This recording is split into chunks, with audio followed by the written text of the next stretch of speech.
Hello everybody, my name is Angel and I'm going to help you develop a skill that's going to allow you to match your fabrics and put together designs that work great for if you're doing quilting or if you're making tote bags or anything else, even when you want to put outfits together. A lot of people come and tell me that they don't know how to match colors when they're designing their quilts, or they're not very good at putting patterns together. So that's why they come to me. I'm going to teach you today how to recognize proper themes, a little bit about color, and a little bit about composition, so you can get your feet wet on how to design your own quilt based on colors or patterns. So let's get started. Right here you'll see I have some fabrics. This one happens to be gnome themed. And I was planning on making a quilt out of this that was going to be called the gnome quilt. So you'll see that I have a bunch of different gnomes and mushrooms type of fabrics that have been themed together. And let me show you how I believe all of these fabrics will go together in one quilt, even though they are wildly different. So this one has a bunch of gnomes on it. It's a repeating pattern. And you can see it's really cute. This would be perfect for like a backing, or if you needed to fussy cut just a smaller size square as a focal point for in another quilt. You can make them really small if you want to do individual sizes, or something like this one, which is actually wide enough to make a 3 to 4 inch finished square that you could use inside the quilt as a focus point. That would be really nice. Now this one would be great as an accent because it picks up all of the colors here. You can see you have this lighter colored red, and you also have this like sort of peachy color here, and then you have this lighter green and the darker green, all of which are colors that can be picked up in this here, and you can see that based on the way that they look. This one is just a plain piece. You could use this as a blender. It works with this and also with this. So this has a lot of the deeper, darker tones, which actually picks up the red that you'll see here, mostly in this backing fabric. But it also has a lighter tone, which picks up this lighter sort of red here, which allows these to blend together. That's why this is called a blender. Now, if I didn't want to use this one because I'm not too fond of how whimsical it looks compared to the other fabric, or if I want to supplement to this type of fabric, I can also use something like this. More of that mushroom theme, picking up the same colors here. And there's a lot more mushrooms on this one, which actually helps bring out some of the little smaller mushrooms you can see here on the quilt. Just kind of helps bring them a little bit forward. Keeping in theme with the mushrooms, you can also bring in something like this one if you want to bring out the blues. You'll notice now that although earlier a lot of the red was popping up, as soon as you put this on the quilt, the blue is going to bring forward first. So this is a really great way for you to use the same piece of fabric, but with two different options on how you want that fabric to look. So putting this one out here, when I look over here, I'm going to see a lot of the red. You still see the blue, but the red kind of brings forward first when you're looking at it.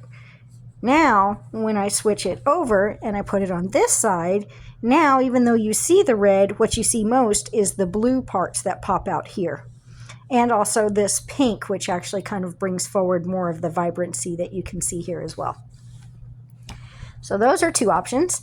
Another option, if you want to keep up with the whimsy, is something like this. Now this is going to draw a lot more of the pink that you can see here, and it's very subtle. So if you really want this print to be your focus print, you can use this in a small amount to give it like a good border, because it makes that part of it pop. This one brings out your blue and your yellow. Mainly your yellow though, because your yellow will show up a lot more now. You can also use this as a little small border as well for the same thing. You'll see as it actually brings that color here closer to the front, and you'll see that this brings more of the mushrooms out. So it brings out the vibrancy of your orange, your yellow, and your red over here. And this is why having different colors to play with when you're about to create a fabric makes so much difference. This one would be perfect as like a sashing if you were going to do two different types of fabrics. Let's say, for example, I wanted to use this as a sashing. I would want this to go in between something that is vibrant because this one is a little more muted. So if I wanted to create another piece to this, I could put a border, this, and then I'll take this one and we'll pretend that this is another square. Oops, that's directional. There we go. And then this would allow me to join, make my sashing about the right size. This would make a quilt that has this as a focus. This right here would be your sashing or mini border. If it's a panel like this one, it'll just run on. If it's a square, then there will be another one of these that comes off as a T that actually creates a border around all of the squares. We're just going to pretend that this is a panel, and that next to this panel, we want to have this sashing bit, which is going to make your eye jump from here to here, but give it somewhere in the middle to rest first. The problem with quilting design a lot of times is that people aren't sure what type of patterns to put together. Most people know about light, medium, and dark, which is the three color sets for most fabrics that you have. You want that because it gives them a nice blend and it gives your eye something to look at. So in this case, light, medium, and dark. Now that was not exactly planned, but it's nice because you can see how this lighter color here gives a great separation. I could still do this without this in the middle, but it tends to look a little too busy, too clashy. There's nowhere for your eye to see the separation from here to here, and it's too busy. But once you take this fabric, which is a lighter fabric, and also has a much smaller pattern here, you can attach those together just like we did before. And now there's this nice little bit of separation between here and here, and your eye doesn't think it's too busy now. It says, oh, there's where this ends and this begins. And that's less confusing to your eye.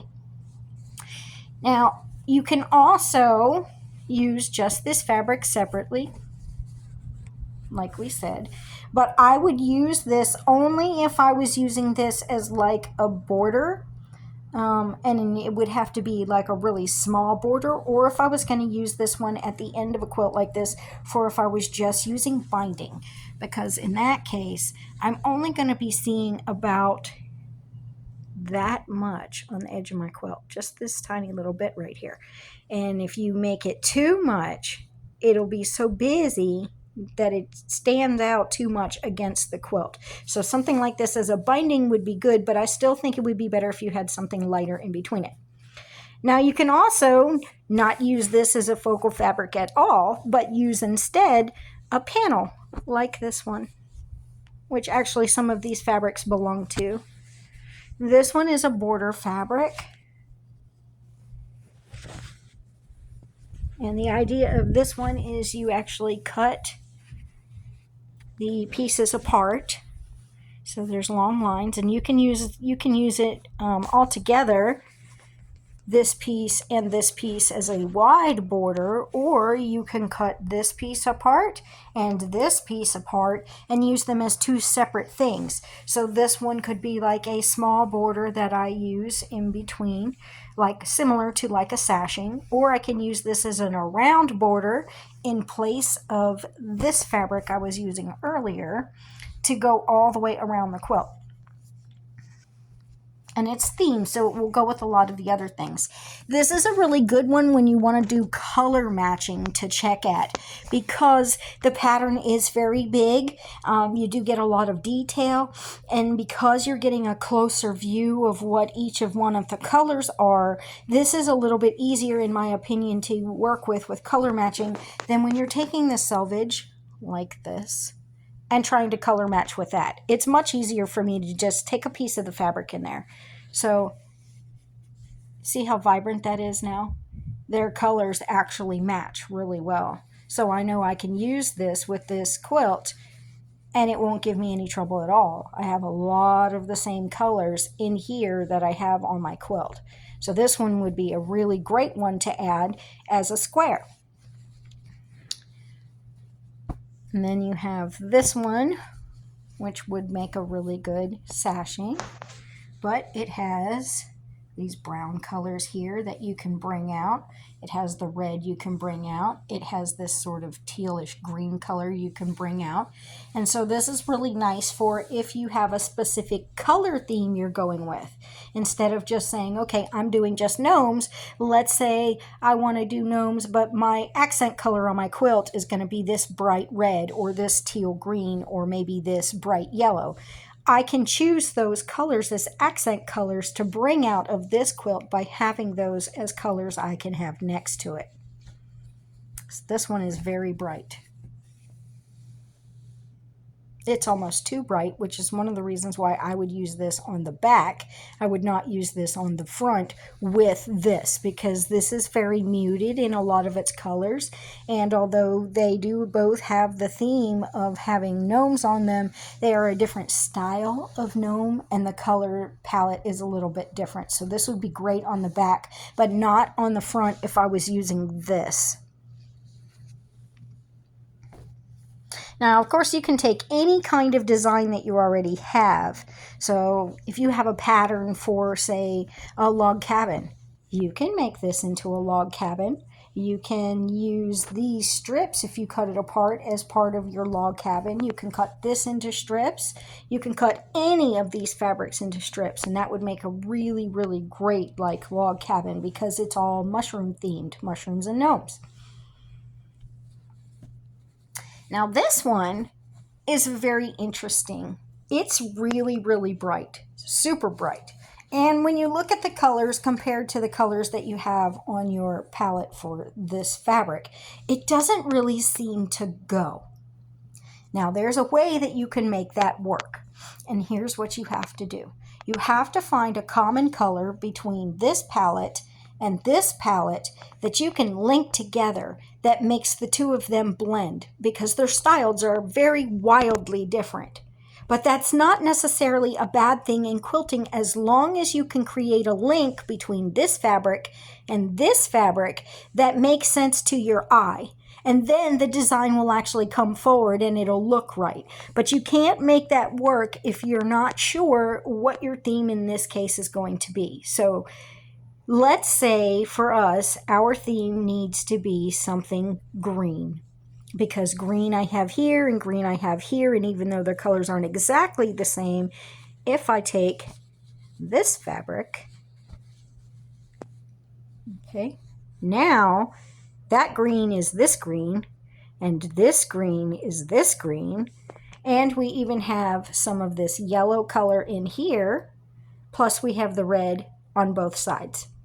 So this actually now makes these patterns go together. Whereas normally when you would look this and this, you'd say, okay, that's just too stark, it doesn't look right. But then I put this on it, and you can see now how all of the colors go together, but it's not too bright over here.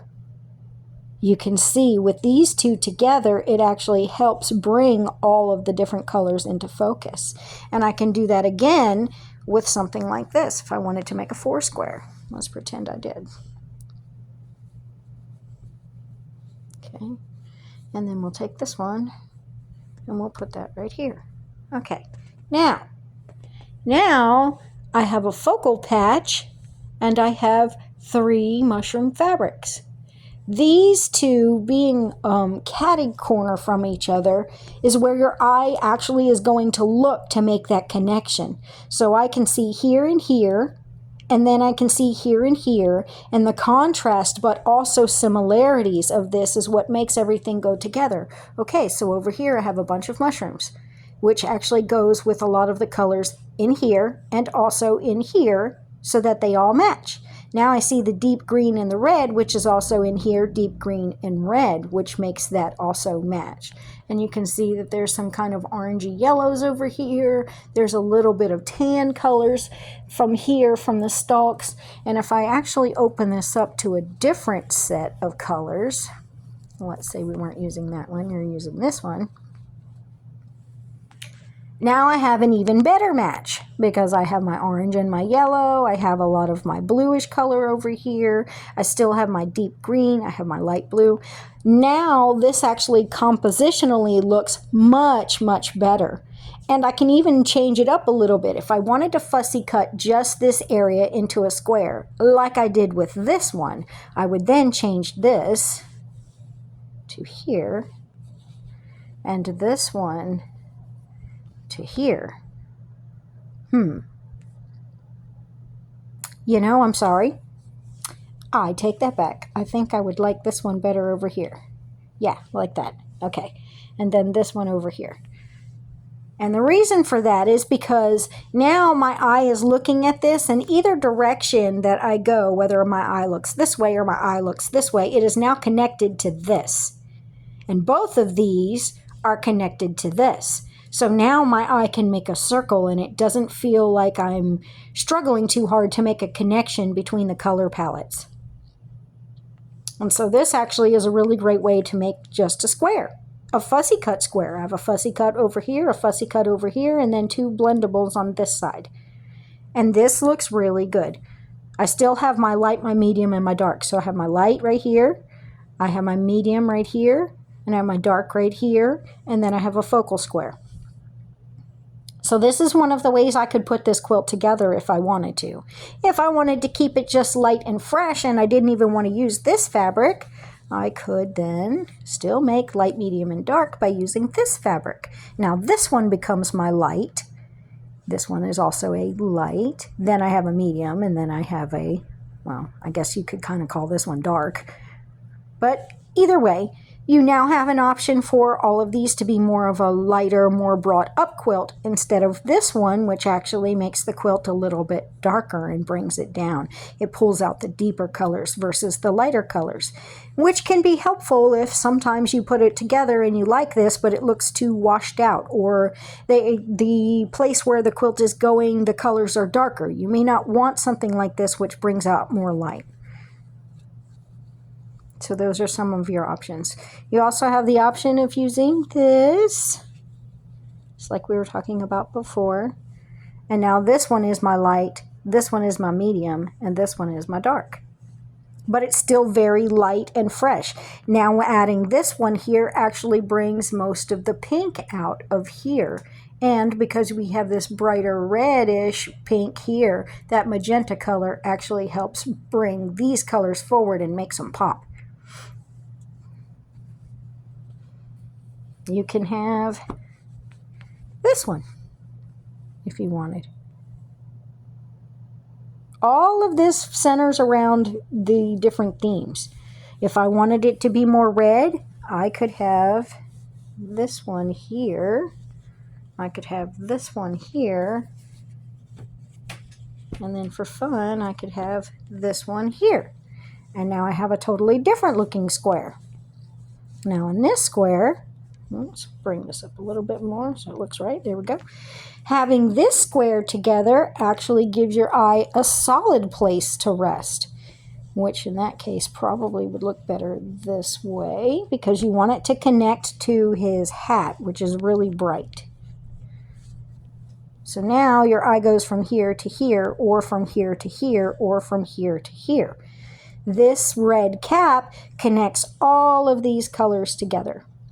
This is one of the ways that you can organize your quilt. You can select a specific focus, a specific theme, or a specific color. And you can build your quilt around those particular parts. That's how your composition comes out well. So I want to take this one out now, and I want to put this one in. Now you'll notice it's a lot more red heavy because there's red in every single square. If I wanted to just bring out, say, a little bit lighter, I can take this one out, and now I can put this one in, and now you really see the red here, the red that's built inside of this particular one.